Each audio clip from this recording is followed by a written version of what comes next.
Почитувани медиуми, почитувани граѓани, вечерва сме тука во село Марена, токму со убави вести за лозарите.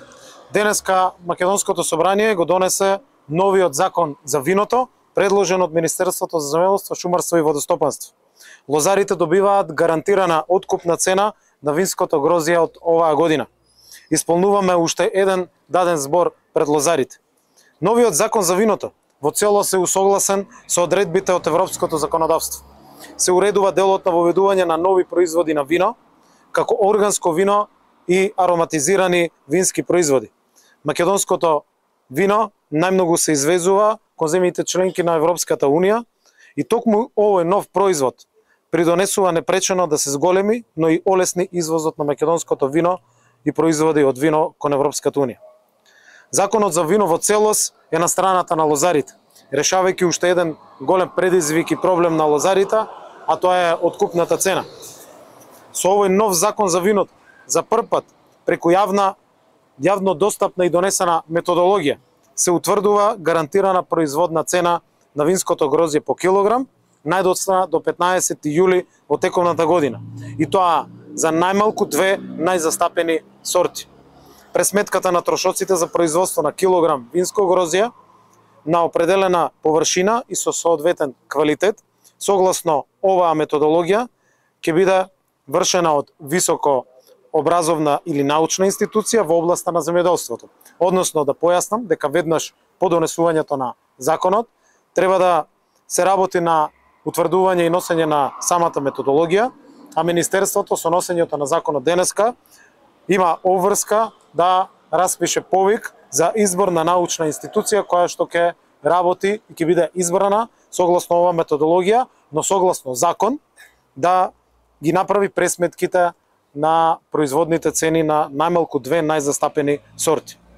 Лозарите добиваат гарантирана цена на винското грозје, односно производната цена мора да биде зголемена за 25%.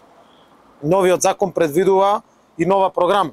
Меѓутоа, она што е клучно е дека 25% минимум мора да биде зголемена откупната цена за грозјето, односно откупната цена на грозјето треба да биде за минимум 25% над производната цена, а доколку овие одредби од законот не се испочитуваат од страна на откупувачите, тоа значи дека тие согласно законот се стекнуваат, односно не се стекнуваат со право за аплицирање во програмите на Министерството, на платежната агенција и на државата. Односно, поедноставно, ако големите винари, откупувачи не ги испочитуваат овие одредби од законот, не испочитуваат производната цена зголемена за 25%, тогаш не може да добијат субвенции, не може да аплицираат на програмите за рурален развој и не може да аплицираат на останатите програми на владата. Со што на некој начин се обврзуваат и се прави притисок да ја испочитуваат оваа законска обврска. Како што кажав, новиот закон предвидува и нова програма, посебна програма за финансиска поддршка во лозарството и винарството, со која што уште повеќе треба да се развиваат овие два значени сектори и ова е за прв пат со основ во закон да се предвидува посебна програма за лозарството и винарството, односно посебна програма за финансиска поддршка на овие сектори. Оваа посебна програма во себе ќе ги содржи сите досегашни мерки за лозарството и винарството, од програмите за директни плаќања и рурален развој, но секако дека во неизек може да се креираат и нови мерки кои што ќе се уаат по соодветна потреба. Создаваме и нови можности за поддршка на активности поврзани со промоција на виното преку регистар на вино, препорачани цени на вина во ресторани, обележување на сите винари, вински инфлуенсери, продажба на вино преку интернет, онлайн и така натаму. Системот за заштита на географските индикации на виното во цело се усогласен со европското законодавство. Новиот закон за виното во овој дел предвидува истите да се заштитуваат на национално и на меѓународно ниво со заштитена ознака на потекло или со заштитена географска ознака, и ова е еден нов реформски дел во законот на кој што интензивно се работеше. Традиционалниот назив на виното на национално и на меѓународно ниво се заштитува со традиционална ознака. Производството на вино со географска ознака ќе биде следено од сертификациони тела, кој процесот ќе го верифицираат во сите фази, почнувајќи од самиот почеток на производство на грозје до производството на вино со географска ознака. Сите заштитени ознаки на потекло и нивните корисници ќе бидат регистрирани во соодветен регистар на Министерството.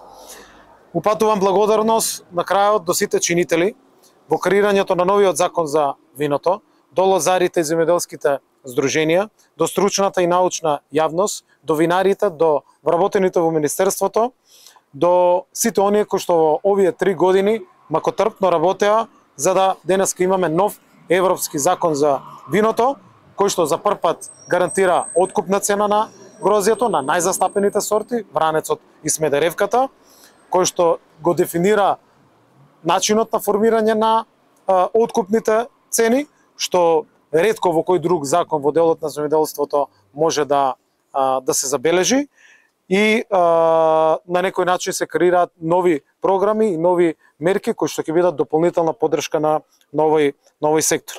Ние значајно инвестираме во секторот лозарство и винарство и тоа се гледа преку сите факти и бројки за директна поддршка, за интервентни мерки. Секогаш сме биле тука кога треба да се решаваат проблемите на лозарите, почнувајќи од Повардарија во 2017 година.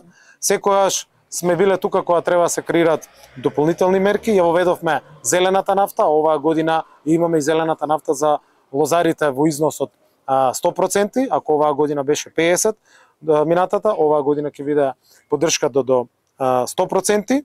Оваа година воведовме нова субвенција од 60.000 денари по хектар доколку се произведува винско грозје под соодветни услови во самото производство, како една дополнителна зголемена поддршка во делот на лозарството. Ова е прва година во која што пред време со новиот модел на субвенции за прв пат во декември беа исплатени дел од субвенциите, односно 30% сосема на време, заради тоа што со години наназад барањето на земјоделците е да ги добиваат субвенциите веднаш по аплицирањето, да имат дел од субвенциите тогаш кога им се најпотребни, и тоа како обврска, како задача, како проект го направивме и го реализиравме за прв пат во историјата. 30% од субвенциите беа исплатени на крајот на годината и останатите стандардно пред Свети Трифун.